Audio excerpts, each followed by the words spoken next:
Hi, guess what? I had a thought. I'm sure I'm not the only one that has had this thought, but I was wondering if ingredients make a difference. So, what I did was I went to Walmart. I got the lowest priced items on the shelf available to me at the time. Now, Domino's dark sugar was the cheapest price available on the shelf at that time. There was no Great Value ones available, they were all sold out. Great Value milk chocolate chips. Great Value granulated sugar. All-purpose flour, unsalted butter, cheapest eggs, versus the most expensive things that were available to me on the shelf at Walmart. What? Yes, these are over $7 a bag now for 11.5 ounces. I remember when these were like 4 something, which now these are 4 something. Remember when these used to be like $1 something? Now they're 4 something. Anyway, Ghirardelli chocolate chips. The most expensive eggs from Happy Farm. Most expensive butter was the Great Value organic unsalted butter. Isn't that strange? Okay. And then I got King Arthur all-purpose flour. Look at this. This sugar gives back to farm communities. Organic dark brown sugar. Look how scrumptious that looks. This sugar supports fair trade that helps invest in communities, pay fair wages, support farmers' kids, provide health care needs, and promotes female equality. Oh, isn't that nice? I'm glad it's doing all that. And then organic cane sugar, which again was the most expensive one, was the Great Value. There's only going to be 3 ingredients that these things are going to have in common, these 2 recipes. Homemade vanilla extract, table salt, and baking soda. Let's get started. Let's turn our oven on to 375. Upper, bake, 375, enter. Both butters and the eggs all have been left out for the same amount of time, room temperature, for like 24 hours. Okay, we're going to cream the butter and both the white sugar and the brown sugar. We're going to start with the least expensive ingredients. We're going to do that recipe first. Hello. So we're going to need 1 cup of butter,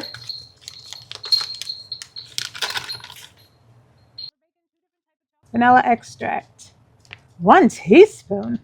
That's it.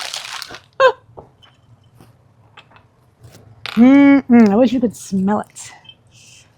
All right, 1 teaspoon. That breaks my heart. I usually like to put in way more than that. Okay, so we have a teaspoon of vanilla extract. 3/4 cup of pure granulated sugar.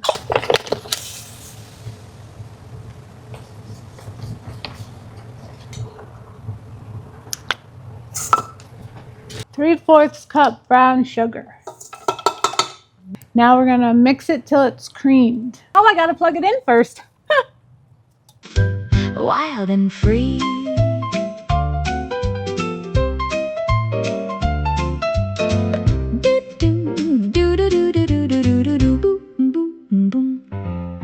Hear a creak up on the stair, freeze right there, a sudden scare, just the old clock, what a relief.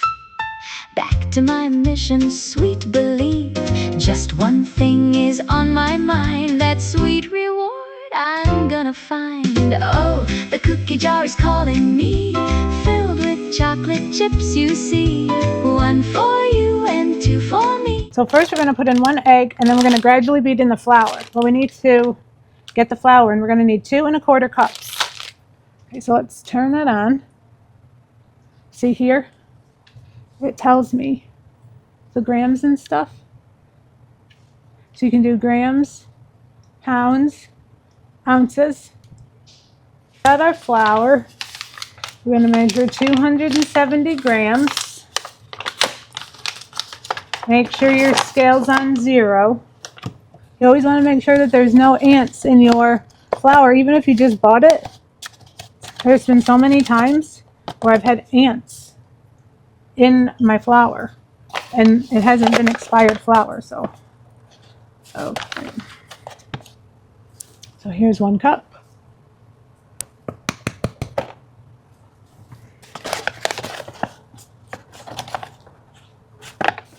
Chinsy's walking around.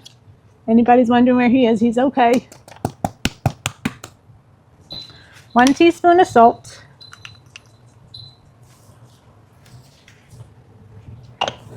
And 1 teaspoon of baking soda. So here's Chansey. He found a spot. 1 teaspoon baking soda. Okay, I'm going to turn on my mixer and the flour is going to start. I'm going to turn that, and that's going to start the flour from coming out. Let me show you. And I'm going to add 2 eggs, 1 at a time.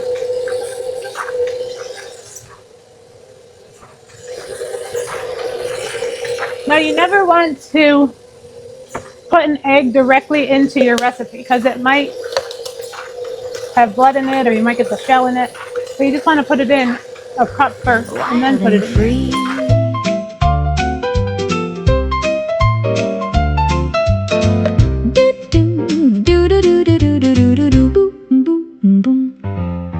Hear a creak up on the stair, freeze right there, a sudden scare, just the old clock, what a relief. Back to my mission, sweet belief, just one thing is on my mind, that sweet reward I'm gonna find. Oh, the cookie jar is calling me, filled with chocolate chips, you see. 1 for you and 2 for me, dancing in the kitchen, wild and free. Reaching up onto the shelf, Make sure everything's incorporated. You never want to overmix your baked goods because it changes the consistency of them actually. Like for example, cake, cupcakes, things like that. The more you mix it, the more dense the cake will get. The less you mix it, the more airy it is. All right, here we go. Whoops. I better try a little bit of it.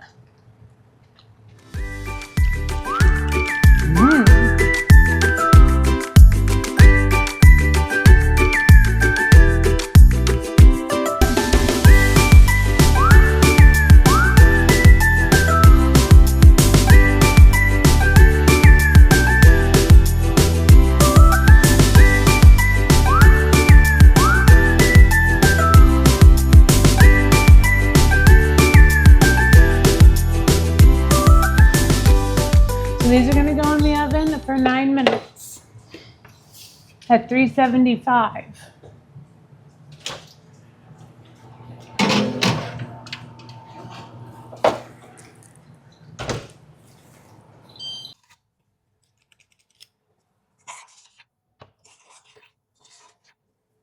I'm going to just go ahead and scoop the rest of these out.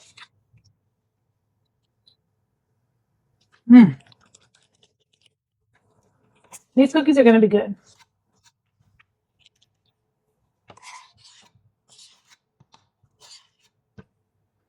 I wonder whoever created chocolate chip cookies. I'm going to look it up and put the person's name right here. Here, taste it.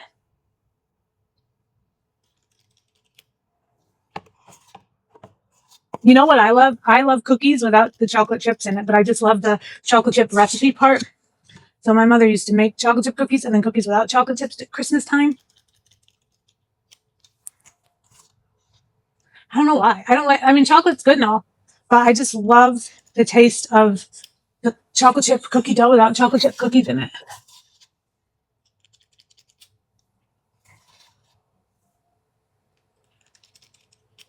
What's your favorite cookie? Comment below.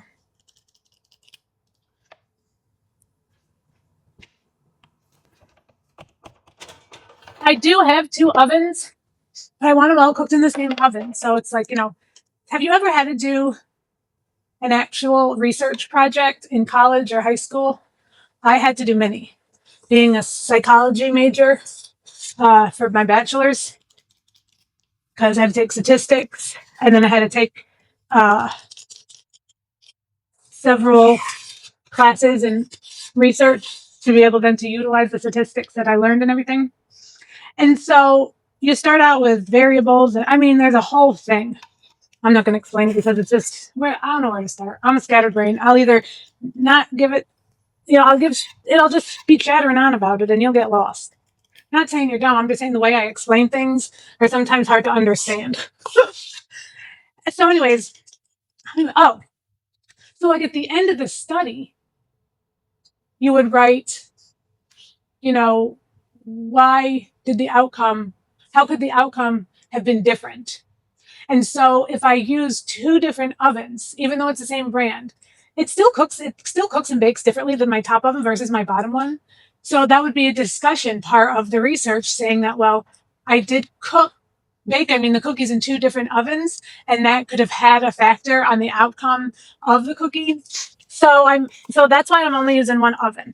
And also I'm only putting in one pan at a time, because that could also be another part for the discussion with like, oh, well, maybe the airflow wasn't as efficient putting in, two pans of cookies versus only one pan of cookie. Those are the things. So then when somebody else, or even if the same person does that study again, they'll do it with the discussion part in mind, like, oh, this time I'm going to do this study, but I'm going to bake all the cookies in the same oven versus two different ovens. Also, I'm going to only put in one tray of cookies at a time, that kind of stuff, and to see if it comes out different. But also there's a discussion part in the study because other researchers will use the original studies done before that particular person's study, and read their studies to be like, okay, what did they do? What was their outcome? What could they have done differently? And so sorry, my nose is running. So when there's like studies done, say on medicine, there are hundreds of studies done on that medicine by different companies, individuals, what have you. And they're constantly thinking of like, okay, why did it turn out that way? And could it have been better if we did X, Y, and Z? So when I was doing my studies in college, we also had to use like 10 different other studies and resources and things like that. It had to be a minimum of 10 different scientific studies done on your topic, and then you incorporate in your study. Well, when I did this, I got this result. But when like Tom Jones did his study in 2010, he used an XYZ and his outcome was this, or my outcome is this, and I use this tool. It's like, so like you can really go in depth with studies.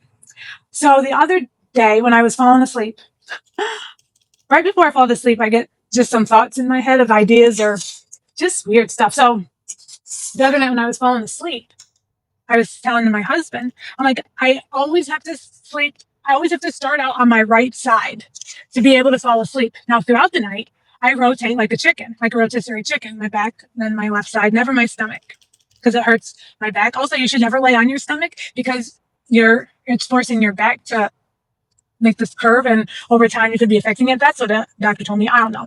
Okay, so anyway, so I said to my husband, I always have to fall asleep on my right side. I've tried falling asleep on my back and my left side, and I just can't do it. So I said to him, does he have a side? And he goes, yeah, and his side is his left. He has to fall asleep on his left side. And so I said to him, I'm like, it would be interesting to research babies to see like initially they all have to stay on their backs in the little burrito. The baby thing, it'd be interesting to see when you're an infant how you fall asleep, and if you do that throughout your life. Like did I start that as a kid and it just comforted me and that's how I always do it? So that's like how studies come about too sometimes. That's called a longitudinal study, where you study the same participants over a long period of time. Okay, so the first batch of cookies came out. It's not good. They all flattened out. Let me tell you why they flattened out. The butter was too soft. See this? This happens when your butter's too soft. So before cooking any of the other the least expensive ingredient cookies, I put them in the refrigerator. Now this doesn't mean that you can't eat these ones, because you can. It's just, you don't want them to look like this. Well, I don't anyways. So I put them in the refrigerator. I'm going to leave them in there for like a half an hour, and then I'm going to bake them off, and then I'm going to show you the difference when the butter is warm. Then we'll get started on the next ones.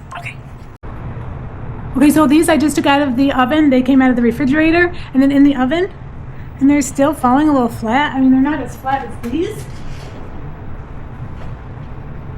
but they're just flat. They're not puffing up. So I don't know. I put the butter of the more expensive ingredients. I put that back in the refrigerator also to harden up a bit, see if that's going to make a difference. But I don't know why those are so flat. On to the next part, which is using the ingredients that are the most expensive on the shelf. Are you ready? Get ready. Here we go. Okay, so now we're going to make the cookies with the most expensive ingredients on the shelf, following the same exact recipe. Because, like I said, both recipes on the back of the chocolate chips were exactly the same. So let's get going.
Okay, now the fun part, cleaning the kitchen.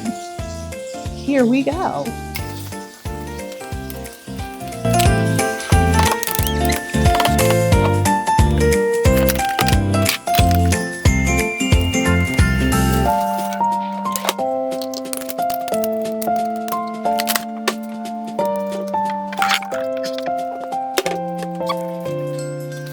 Oh, these really flattened out.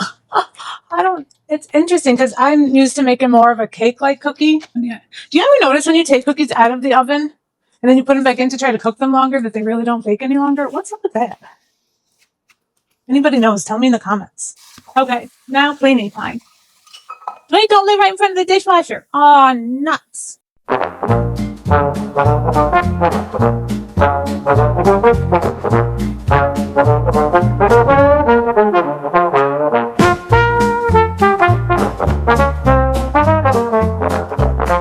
This is disappointing. But what are you gonna do? I like a thicker cake cookie. See, look. They flattened out like brittle kind, like the cookie brittle things. See? Is that how they're supposed to look? Like I keep saying I'm used to more of a cake cookie. I have to look up my chocolate chip cookie recipe and see because mine don't flatten out. Excuse me, mine they don't flatten out like that. And you also I followed the recipe to a T.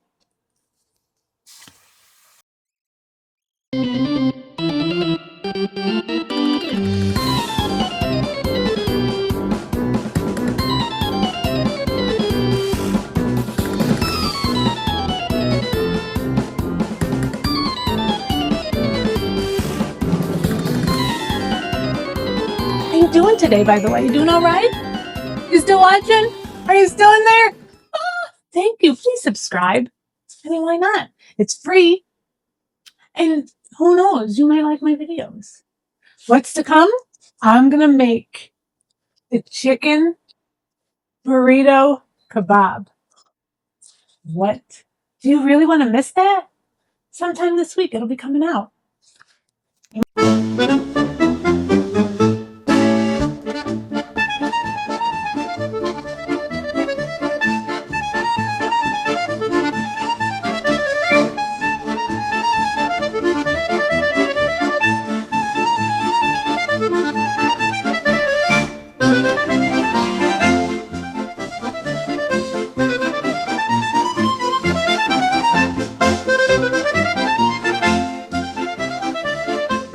So both my chocolate chip cookie recipes came out flat. That's my mother texting me. Okay, so I'm wondering if my baking soda has gone flat. And so how you check is you put some vinegar. It says any vinegar. When I look online, I have this rice wine vinegar, so I'm trying that. And I'm going to put in some of my baking powder, and it should cause a reaction. Oh, it does. Look at that. Okay. So it's not bad. It's still good. See, if it was bad, it wouldn't have fizzed. Okay. I guess that theory's wrong. Maybe it's just how the cookie's supposed to be. Can anybody tell me? You know what we're going to do? This is what we're going to do. Let me get my phone. I like those cake-like ones that you bite into and they're all like airy in there and stuff. Baker Betty. Baker Betty. That's hard to say fast. Miss Baker Betty. Okay, I'm waiting for it to come up. Okay. Cream, room temperature butter.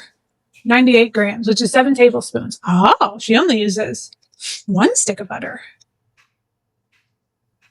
Okay. So that's interesting. She only uses a half a cup of butter. Let me see, make sure I read this right. Crap. Cut it off. Here. No, 2 sticks of unsalted butter was on both recipes. See? Right there. Can you see it?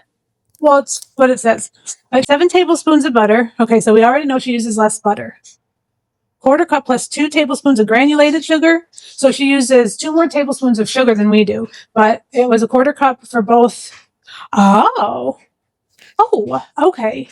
So only 2 tablespoons of brown sugar. So that's different too, because we use a 1/4 of a cup of brown sugar, but she only uses 2 tablespoons. 1 large egg, we used 2. Okay, so 1 large egg, we used 2. 1 teaspoon of vanilla extract. 1 cup and 2 tablespoons of all-purpose flour. So we use 2 1/4 cups of flour. 1/4 teaspoon of baking soda.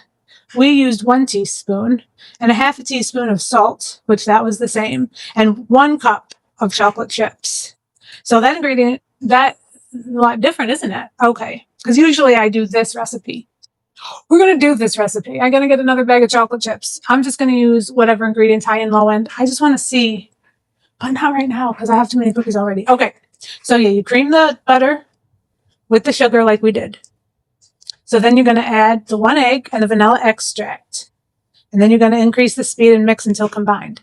And then you're going to slowly add the 1 cup plus 2 tablespoons of flour, the baking soda, and the salt to the butter mixture, scraping the sides. Okay. And then stir in the chocolate chips. Chill the dough for at least 1 hour in the refrigerator. If desired, you can scoop the dough onto baking sheets lined with parchment paper or baking mats and chill the dough. Okay, so she also cooks them at 350 instead of 375. Yep, scoop mounds of dough about 2 to 3 tablespoons mounded tall onto the prepared baking sheets. Bake for 10 to 12 minutes. Oh, so that's a lot different. Miss Baker Betty, because I do like the cake like, so that's the difference then. Yep. Okay, now for the taste test. So this is the cookie that had the ingredients with the lower priced ingredients. This cookie, here's the difference. This cookie and this brown sugar, this dark brown sugar was darker than this brown sugar, so maybe that could be the difference too. Also, I think the more butter you add to ingredients, the flatter your cookie's going to be. So, lower priced ingredient cookie. Make sure I get a chocolate chip in there. It's very good, actually, and chewy. It's very soft. It's not like hard, you know. That's good. Like, really buttery. Okay, this is the most expensive ingredients on the shelf cookie.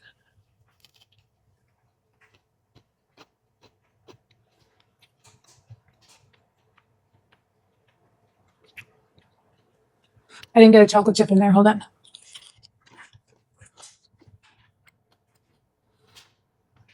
Honestly,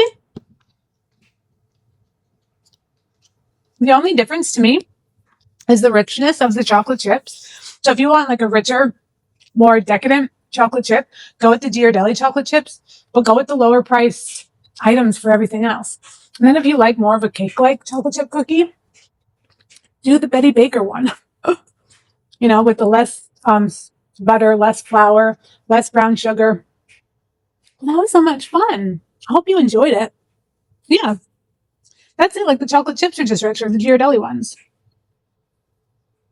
So sometimes it's not worth buying the most expensive thing on the shelf, even if it's like, let's see, clothes.